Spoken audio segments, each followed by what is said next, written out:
With Kimberly Guilfoyle, Juan Williams, Dana Perino, and Greg Gutfeld. It's 5 o'clock back here in New York City, and this is The Five.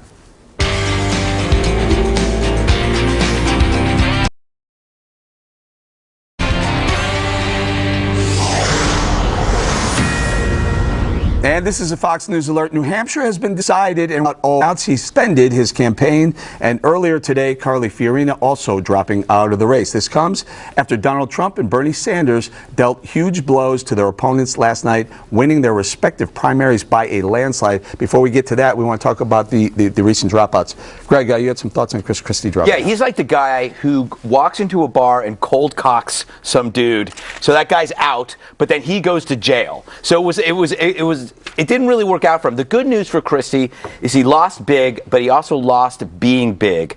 Because in his bid for the presidency, he decided to lose all that weight, which is healthier for him, and his family should be happy because he will live a longer, healthier life. He may not be the president, but he'll be skinny. Dana, your thoughts on Christie doing the attack? What was he going for? Was he going for, do you think the New Hampshire people were going to respond more positively? Maybe. I think that he always thought that he would do better in New Hampshire than he ended up doing. And plus, he sensed a weakness in Marco Rubio, and he was able to exploit it to his advantage, except for it actually doesn't work out for him because he wasn't even going to make it on the debate stage for this Saturday night's debate in South Carolina. So he's like, well, why would I go down there and sit in a hotel room while everybody else gets to debate? So I think he's made a good decision. You know, he's a relatively young man. He's got about a year and a half left as governor of New Jersey. I think he's going to be a very important part of helping whoever the Republican nominee is. He'll be a great campaigner. Don't forget that when he was the chairman of the Republican Governors Association this last cycle, he helped elect a historic number of Republican governors. And I think if I were on the Republican ticket, I would say, Christie, your assignment is governors and senators because the Senate hangs in the balance and he would be really important there. Juan, what about it? Should Donald Trump or Ted Cruz start knocking on Christie's door saying, hey, how about an endorsement? Absolutely. That's exactly where I was going to go with it. I think it's a question of who can get the endorsement, but who can get the money. Because this muddle of sort of second-tier Republicans right now they need somehow to break out, and I think a Chris Christie is clearly an establishment Republican. People are comfortable with him in terms of the donor class, and they could make a difference going into South Carolina in the SEC primary. The second thing to say, though, is, Rubio was exposed as being somewhat inexperienced, callow, green, however you want to put it. And I think you're going to see this come back again. This is not over, folks. What's going to happen is you go into South Carolina and all those other Republicans, not the one guy in the bar, turns out, guess what? There was a parking lot. So let's talk about what Juan points out. It's an Achilles, right? Yeah. Did Christie expose Rubio's Achilles, and can he have the operation, have it fixed? Well, when you're a prosecutor like that, you'd love to live and revel in the facts. And what he was saying was, these are the facts. This is the candidate. This is who he is. Take a good look. Make a decision. Don't put it off. Right? That's what he was trying to do. Now, overall, you want all the candidates to be vetted, to be challenged, to be battle tested going forward. So indeed, you do, in fact, emerge with the best choice to be the nominee to carry the party forward and take back the White House. That's what happens when you're playing like this with the big dogs. That's what goes down. Now, I do think that he's going to be a very effective surrogate for anyone going forward. Except Rubio. Rubio, you never know. But I mean, they'll rise to the occasion. Like he said, he's tremendously popular with all the governors, and he was getting a lot of great calls and feedback last night. The bottom line is he also could be potentially Attorney General. I mean, this is a guy that, like you said, he's young. He could go forward again. Maybe that wasn't his time right now, but it could be again. If you listen to the post New Hampshire talking, the people who are leading New Hampshire, it sounds like Trump may, like I said, tap Christie and say, hey, how about an endorsement? It would do well. Anyway, the polls were indeed right about Donald Trump. In fact, he easily won the first primary with a resounding double-digit victory. John Kasich pulled off the second-place slot. Iowa's winner, Ted Cruz, came in third. But first, let's hear from the winner. What do we really want to thank, right? We want to thank the people of New Hampshire, right? Do we love the people of New Hampshire? I said it, and I said it even a year ago. I said, I think I'm going to do really well there. because I'm here a lot. We're going to be back a lot. We're not going to forget you. You started it. Remember, you started it. We are going now to South Carolina. We're going to win in South Carolina. Don't scream. And the morning after the huge win, the Donald showed a little humility. Check it out. I think all of them. I mean, they're all accomplished people. They're governors and senators, and, you know, they're all very good people. Maybe. You know. But I think probably I wouldn't want to pick one because they're close enough, and we'll see what happens. Oh, that's nice. Donald Trump is pivoting to a softer tone, right? No chance. Trump has eviscerated anyone hitting him, delivering wicked counterpunches, so I wouldn't get too comfortable with this soft-toned Trump. Chalk it up to a guy playing the game as skilled as if he were a politician for the last 40 years instead of a businessman. Well, you know, I thought that he was very good in his speech last night in terms of saying there's a lot of really talented people in the Republican Party, and that I think was very nice to do, and the appropriate thing. You've got to also learn to try to coalition, you know, build some kind of consensus and rapport with the candidates. The one that I think that he's probably still going to go against, you know, in South Carolina and in the debate would be Ted Cruz. I think that that's somebody who's going to give him some trouble there in terms of getting out the vote, messaging. Look, you know, Cruz still did very well in New Hampshire. You know, he bested Rubio. I would be very careful around him, and he's hitting Donald hard, and I know we're going to talk about that later. Yeah. So Juan, 36%, I think Donald Trump got. The polls were pretty accurate. They had Kasich second, that he came in second.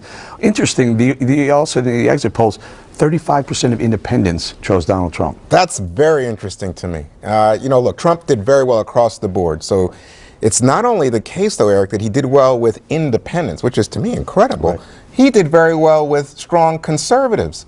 So people who are strong conservatives and independents, sort of across the spectrum of Republican ideological beliefs, chose Donald Trump last night. And I think that's great news for Trump. Now, does that carry when you get into a different set of, you know, different dynamic down south? I don't know. Remember, down south, you're going to have more evangelicals. You're going to have more people who are self-identified as conservatives. It's a little bit like Iowa, but not obviously the same. It's not a caucus states. So the question is, do those people stick with Donald Trump? The polls indicate that Donald Trump right now is positioned to run the table, buddy. Right. So, and Juan points out, the latest poll, I think was the end of January, Trump had a 16-point lead in South Carolina. Does New Hampshire help that? It could, or it could spur activity amongst the others. So I think that Cruz is, as Kimberly pointed out, Cruz's good showing last night after only spending about $1 million in New Hampshire shows that he has a lot. And if you think of that 43 won Iowa in 2000, thought they were going to win New Hampshire. They don't. They lose in New Hampshire, but they went on to win in South Carolina and move on. So I agree. I think that Ted Cruz would be the one to watch. But New Hampshire was tailor-made for Donald Trump. He won so decisively, just lapping the field. It's unbelievable. So is this the beginning of uniting the party? I don't think so. South Carolina is where the battle will be joined. So, Greg, and don't count out Bush there. Kasich spent his whole time in New Hampshire. Didn't even bother with Iowa, went right to New Hampshire. What's he do now? And does Trump... Yeah, does he change the angle of his guns to Ted Cruz, back at Ted Cruz? I don't know. Can I focus on New Hampshire just for a second? Yeah. So Kasich and Trump together got about 145,000 votes. Bernie Sanders got 150,000. So he got more people in New Hampshire than the top two Republicans. So they can't be called live free or die anymore because they just chose to die. Seriously, they chose a Democratic Socialist. Live free or die. Non-leftists have to ask themselves who's going to win in the general election, because Bernie Sanders didn't just beat Hillary, he beat you. Money. Does this matter? Will Donald Trump start to take money? Anyone think he would? Start to take money? Yeah. He's already look, this is a big game. Of course Donald Trump takes money. He takes lots of money. People give him money. There was an article the other day in the paper about exactly who is it that sends money to a billionaire. I mean, that's how he does take money. But he says he's self-funding. I know he likes to say that, but it's not true. Are you breaking some news here? No, it's no news to it. If you just, but here's the thing I think that I wanted to challenge you and Dana on. I don't think it's, if you look at it as Cruz and Trump at the top right now, I think they're not really I don't think Cruz is a real threat to Donald Trump, in all honesty. I think the threat would have to come in the Republican establishment lane that now, and to me this is the big news out of New Hampshire, is occupied by Governor Kasich. And so the question is... In South Carolina? I think across the South. The Republican establishment has to get behind somebody. It was Rubio coming out of Iowa. After New Hampshire, I don't think it's Rubio. Yeah, but you have to wait to see after South Carolina because Kasich definitely crushed it and performed. And they're all competitors. They're all going to play to win in South Carolina, and so I don't think we just don't know yet. This is Bush's home field, though, right? He wants to win South Carolina. Well, this is more the rise of the governors now. Yeah, but you know what Kasich is? It's like when you're at a restaurant with unfamiliar dishes, he's the chicken fingers. That's the thing you order. It's your safe bet. I love those chicken fingers. Yeah, but you know what? That's what you order if you don't understand anything else on the menu. And I think that's Kasich's charm. No, but maybe you just really love the taste and the crispiness, the flavor. My taxi driver this morning, he was from Jamaica. He's lived here 18 years, and he said Kasich is his man. Wow. Interesting. It's chicken Don't fingers. forget, there is a debate. There's a debate Chicken finger with this fries? week, and then a week later we have the big primary, which I think we're going to be doing a live show for that one on a Saturday. Much more to come to this on this wild and captivating presidential race that's now shifted to South Carolina. What lies ahead for the candidates there? Plus, the Sanders sweep and struggles ahead for Hillary Clinton. Stay tuned. All right, welcome back to The Five. There was breaking news. We had Chris Christie decided to suspend his campaign today, and Carly Fiorina did as well. Here's a part of her statement. She said, "To young girls and women across the country, I say, do not let others define you. Do not listen to anyone who says you have to vote a certain way or for a certain candidate because you're a woman. That is not feminism. Feminism doesn't shut down conversations or threaten women. It is not about ideology. It is not a weapon to wield against your political opponent. A feminist is a woman who lives a life she chooses and uses all her God-given gifts. And always remember that a leader is not born but made. So choose leadership." I thought that was a really great statement. Yeah, I do. And, she really was a powerful force out on the campaign trail and in the debates. Made me proud to be a conservative woman and have somebody like that out there that wasn't afraid to tell the truth about another woman. Mm-hmm. Don't be held prisoner by your gender. Get out there, tell the truth about a person. It doesn't mean you're against women. It means that you're for the facts and you're for honesty and integrity. And I thought she did a really fine job of that and had some truly outstanding debate performances. And Eric, as with Chris Christie, probably she'll be a great surrogate for whoever the nominee is. Yeah, and I love that statement. That was a shot towards anyone who's thinking about voting for Hillary Clinton just because she's a woman, right, and that whole gender politics thing going on, which I think Bernie Sanders is somehow refuting, is breaking, is fixing. But great job. She was a great candidate, and she's just a really good person too, and very smart. Yep. Anybody else on Carly? I thought a couple of things. She was witty. Yes. She had a couple of really good lines. And deliver a zinger. Yeah, and she had a keen insight into cybersecurity, which I think is still missing in all of the Democratic field and most of the Republican field. She's what you'd call a smart feminist, meaning she's a conservative. There you go. Well, you don't have, she's, Kimberly's proud to be a conservative woman. Mm-hmm. That doesn't, you don't have to pay attention to gender, Gregory. You could be proud to be a conservative woman too. But let me just say, the most memorable thing for Carly was that she had her moment when Donald Trump insulted her, and she handled it with tremendous grace in a way that put Trump back on his heels, right? And I can't say that many people have done that, but Carly did. It's a good example for young women. For and when also, that happens to them. I think there's something very important to be said about her as a woman, the only woman on the Republican side in this race, what she brought to the table in terms of representing Republicans in a female form. She, a lot of people say she's just the anti-Hillary, but I think there's much more to Hillary. Absolutely. And she was very strong, remember, Dana, for the Planned Parenthood, for women and for children, for babies' lives mattering. Stuck up for life. Absolutely, and you never saw her get flustered or rattled. No matter who was coming at her, she was able to take it and just have a great response back. You didn't see her, dropping the ball at all ever, which is impressive. And we wish her well. All right, after he pulled off a third-place finish in Iowa, Marco Rubio looked for a strong showing in New Hampshire. Second place looked like it was his to lose, but a rocky debate performance sent his popularity plunging, and even he admits he dropped the ball. I know many people disappointed. I'm disappointed with tonight. I want you to understand. I want you to understand something. Our disappointment tonight is not on you. It's on me. It's on me. I did not do well on Saturday night, so listen to this. That will never happen again.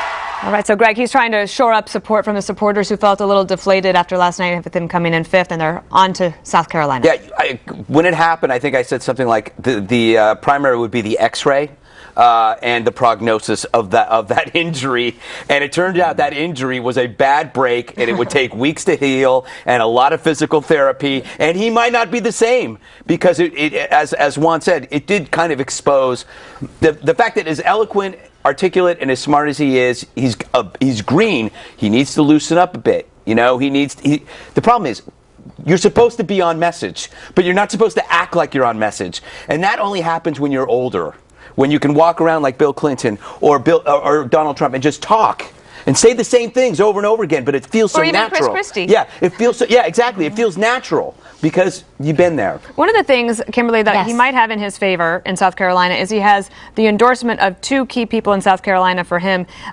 Tim Scott, Senator Tim Scott, and then Trey Gowdy, who has that conservative part of the state up there by Greenville, and then Jeb Bush.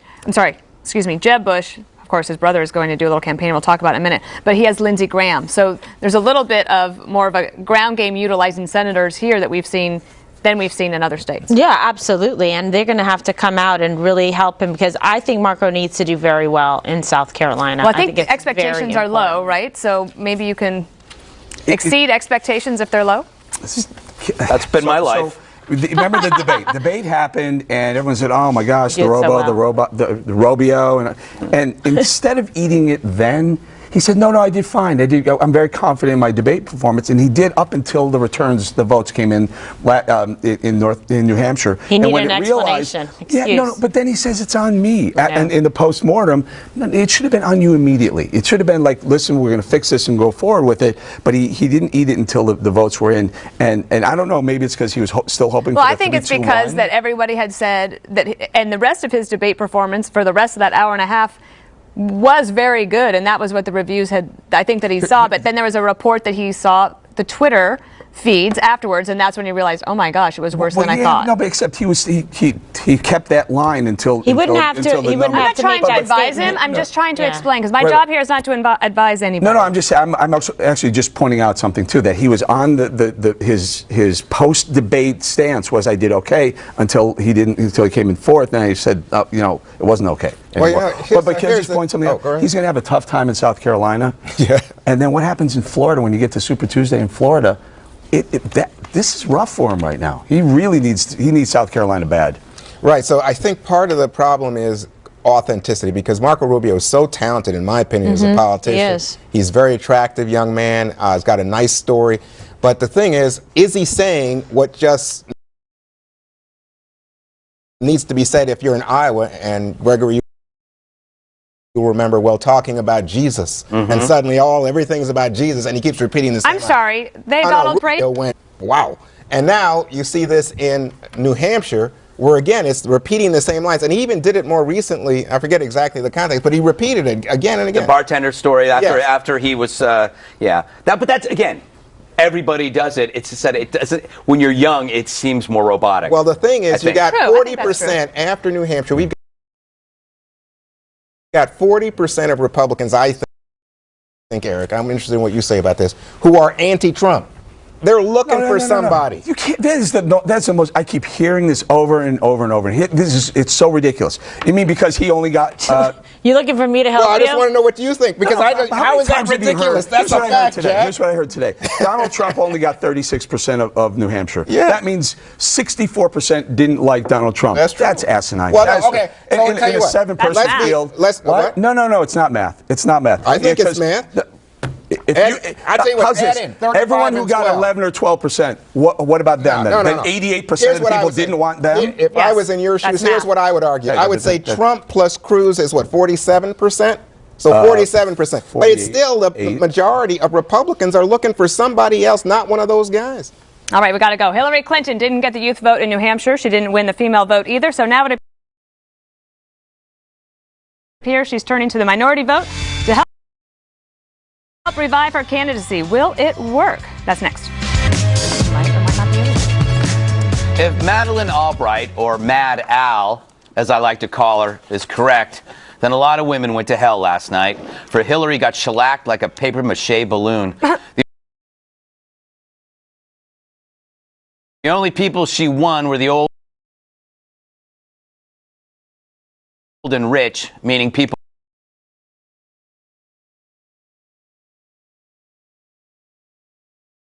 like her. Everyone else who used to like her went to Bernie or perhaps to that other granite state of the tombstone kind. She turned to fact in the first place. But it's too late for logic. Division is the Dems' chosen calculus, as seen in her speech, recasting Americans as a collection of victim classes. Immigrant families shouldn't have to lie awake at night, listening for a knock on the door. LGBT Americans shouldn't be fired from their jobs because of who they are or who they love. When people anywhere in America are held back by injustice, that demands action. That is why I believe strongly that we have to keep up with every fiber of our being the argument for, the campaign for human rights as women's rights, human rights as gay rights,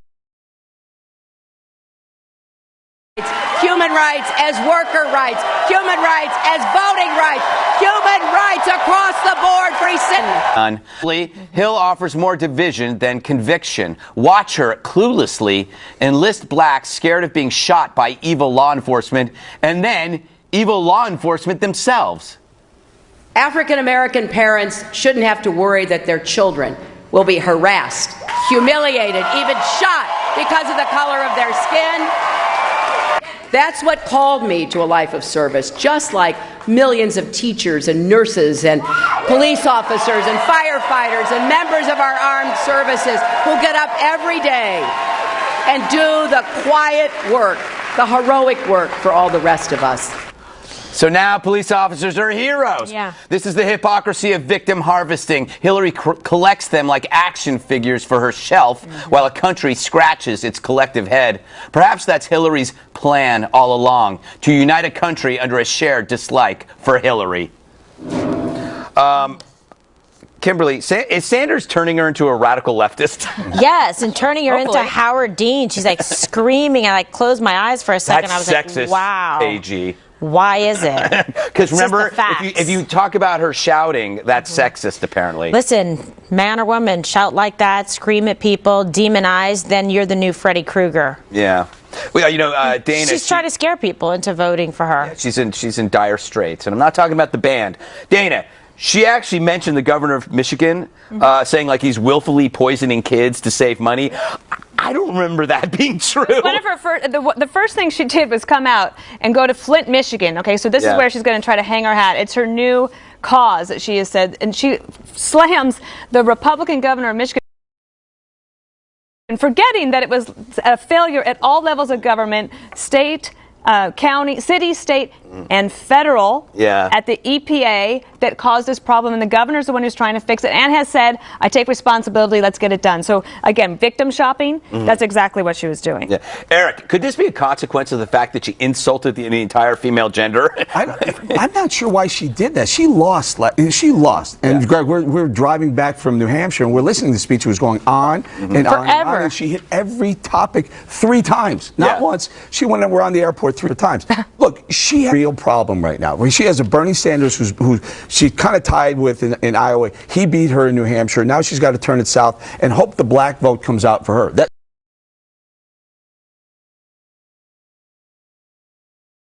She's hanging her head on that. But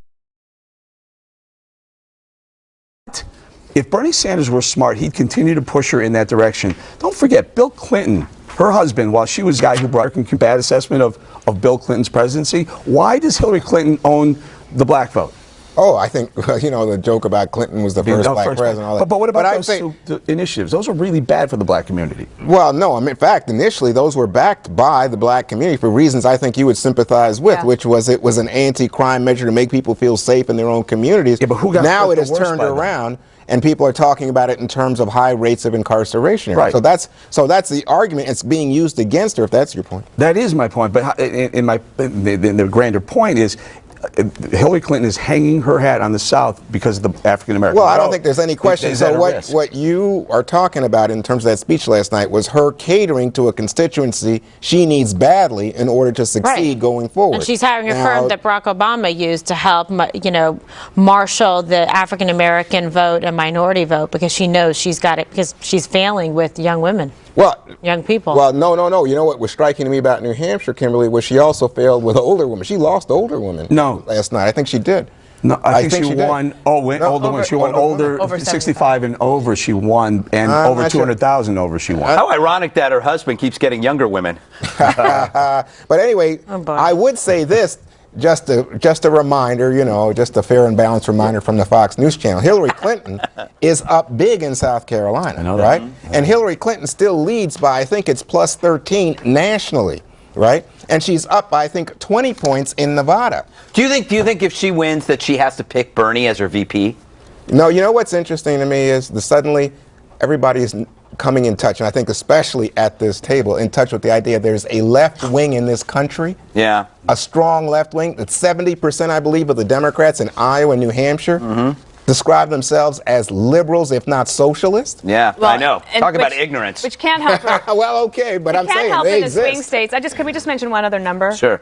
On the issue of on trustworthiness, she lost to Bernie Sanders 92-6. Yeah. 92-6. That's the tale right there. And guess what? When they bring forward and say recommend that she be indicted after they conclude this investigation. What about electability? What about electability? Who can win? I'm telling you right now, okay? You're trying to put roller skates on her and push her to the finish line. Oh, yeah. She's DOA. Yeah, when the Supreme Court says Obama can't regulate environmental stuff, guess what Democrats think? You know what? Maybe we should get somebody who can play the game. Yeah. So keep Biden on speed dial. You know it. Ahead, Ted Cruz enlists the help of children. Yes, America's children, to take down Donald Trump in a new ad that's gotten the attention he was hoping for. Up next. Now in South Carolina, where the next GOP contest takes place on February 20th. The candidates are spread out across the state today. Ted Cruz is determined not to let Trump win another race. He's put out a provocative new ad with kids taking aim at his rival. I like bailouts for the banks. Too big to fail. I gave money to Pelosi, Reid, and Anthony Weiner. Hey, Hillary, I'll give you money to be my friend. Check out my house, Mr. Trump. That's a lousy house. I'm gonna take your house with eminent domain and park my limos there. Eminent domain!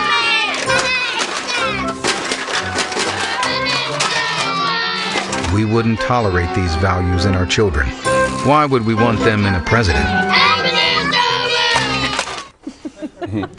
Oh, the innocence of children, right? How they can be used as pawns. Anyway, obviously everyone was laughing a little bit. It's pretty funny, but albeit an inaccurate definition of eminent domain. But Dana, what did you think of the ad? Well, any ad like that makes you laugh, you're more likely to remember. So I think it was a pretty good one. Yeah, and then Ted Cruz is going to be a big player in South Carolina. I think that he's got a really good ground game and a solid base of support, and might be, I think that anyone who underestimates him is making a mistake. Yeah, and he did very well coming off the heels of Iowa in New Hampshire, where he wasn't necessarily expected to do, as well as he did. So, yeah, I mean, he's a player for sure, and he didn't get hit. He didn't seem to get hit badly at all when, Christie leg swept Rubio. Yeah, he sat back and drank at the bar. This ad represents kind of a transition for Republicans. Generally, ads like this were of the liberal kind, hiring kids, being kind of edgy and funny and sometimes rude.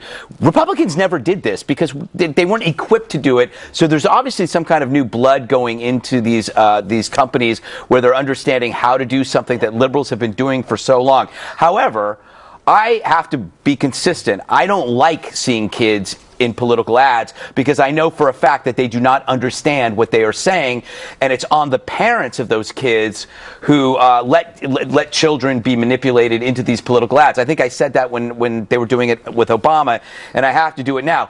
But I would make the exception if they were my kids and they were being paid really well. You would be all If they were like in. bringing home the bacon, I'd go, finally, I clothe and feed you. You're worth something. Yes. Yeah. Bully, did you like the ad? I thought it was hilarious when they laughed about Anthony Weiner. That's was probably the one thing that they really did kind of get. That's our Here's the problem maturity with the at ad. the table. Yes. Ted Cruz has to be a little bit careful here because this ad was clearly about eminent domain and talking about Donald Trump's situation in Atlantic City. But Ted Cruz is also, look, he's a constitutional scholar, right? Fifth Amendment to the Constitution provides for eminent domain. They don't call it that. Read the last line of the Fifth Amendment. You'll see what I'm talking about. But Ted Cruz has also been in favor of eminent domain when it entailed the border. He wanted the state of Texas to build a fence along the border, and they would have to take farmers' land to build the fence via eminent domain. So, Like a wall? Like a wall. A wall, but going to be built? But you'd have and paid for by the Mexicans. I get it. I know where you're going with that. But Ted Cruz is the one who was in favor of eminent domain under that. So it's murky. he's got to be a little. Yeah, it's murky. But I think the point of that ad also was more the names Pelosi, Reid, and Anthony Weiner. Nobody knows what eminent domain is. Well, I shouldn't say nobody knows. A lot of people know, but. Those names, Pelosi and Reid, and I gave money to Pelosi and Reid, that's what Ted Cruz was really going for in that ad. He was the master of eminent domain. I know. All right, what did you think of the ad, Juan? Fire it up. I like the ad. I mean, but you know what? I just think we're going to see so many ads in South Carolina. I think already, Rubio is spending money there, and he's the only person who's outspent Rubio is Jeb Bush. He's already spent $10 million in the state. So you have a lot of media markets in South Carolina. I think that ad stands out. I don't know if it's for your reason, which is that you don't see that from Republicans, but I just think it's a really good ad. Republicans are notoriously humorless. And it's changing. I just see that finally as a funny ad. There's a good Bernie Sanders. There's a good Bernie Sanders ad that I think is going to air in South Carolina, where he was actually arrested for protesting segregation. Yeah. In the '60s. Oh, that'll be good. It's one of the other networks. We'll have to show it. All right, Dana, did you have a comment you were making? No, I was going to ask Greg if the ad was persuasively correct. I thought it was Maybe not correct. memorable. Persuasive? Memorable, yes. I like the Anthony Weiner, but I wasn't locked into eminent domain. It was the boastful stuff at the top when they had. No, that was the most effective. And the but when doll. they're crashing the dollhouse. Oh, well, that was cool. But the doll in the red tie, I mean, it looked like Trump, didn't it? He's going to say, look at how handsome I am. This doll resembles me. My powerful. Exactly. Look at my tie. I'm going to make America great again, and I paid for the That was stuff an ugly that I house take. anyway. Yeah. I mean, clearly it needed to be taken down. Stay tuned, because we've got some highlights from our trips to Iowa and New Hampshire coming up next. Oh, home sweet home. We're still getting the snow out from our sledding yesterday. But anyway, And our as you pants. know, we're back from 2 busy weeks on the road. We just got back from New Hampshire. Before that, we were in Iowa. So, being with all of us together, well, in fact, we had a great time. But there's stories to tell. And we begin with Dana Perino. Well, I loved it. We have really been on the road for 2 weeks. Yeah. It's been a lot, but it's good to be back in the studio. I had a great time in Iowa. I got to go to the Jasper Winery and did yoga with Tucker Carlson. There he is in his shirt and tie and khakis, and I'm right behind him. That was a lot of fun.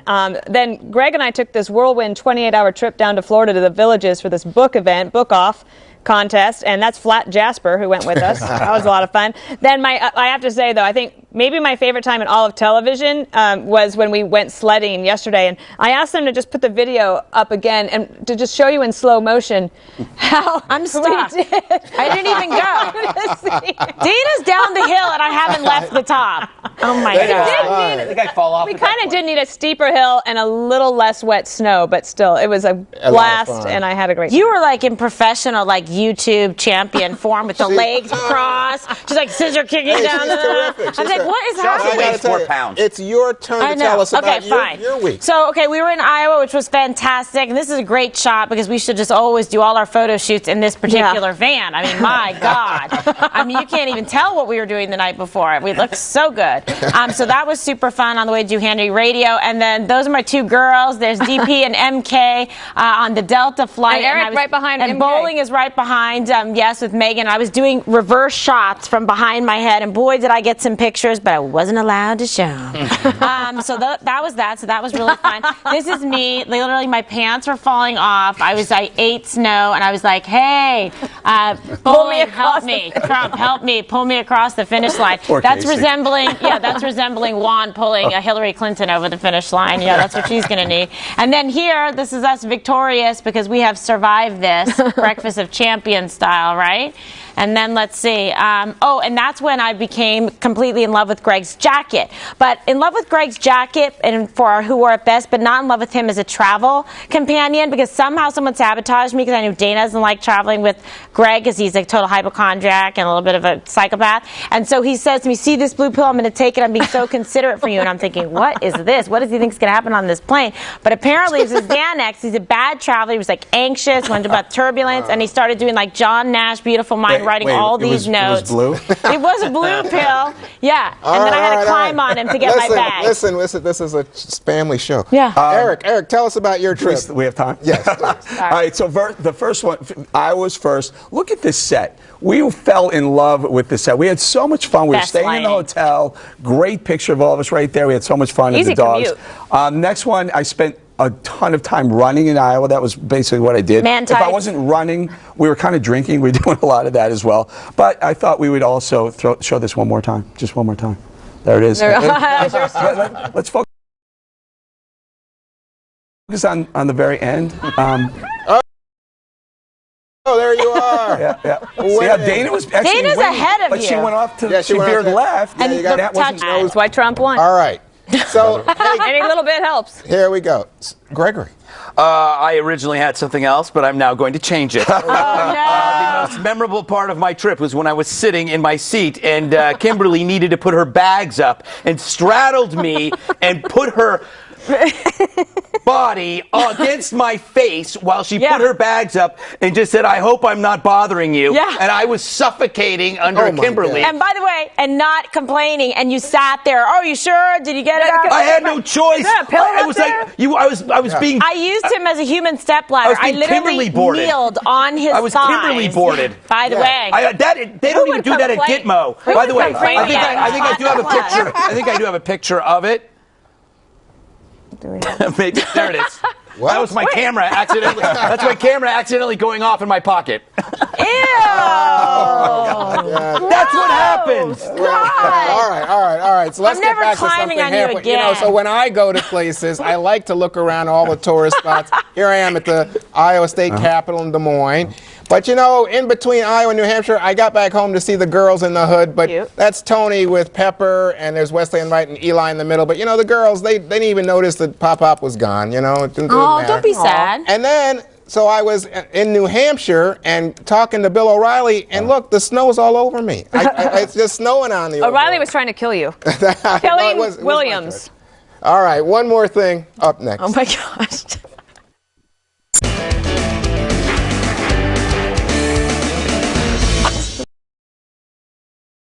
All right, one more thing is up. Now, Juan's first. Well, as you've been hearing, lots of love on the set during that 2-week trip. And for Valentine's Day, I'm going to the Heart to Heart for Youth for Tomorrow, a group that was founded by the Washington football coach's legendary Joe Gibbs, team's legendary coach, Joe Gibbs. And Joe Gibbs started this during an NFL strike, went into the city, saw there were kids in need, and so far, Youth for Tomorrow has helped 4,450 ongoing. It's unbelievable. Just a great charity. If you're in the area, buy a ticket and go. The entertainment. Is there a dinner?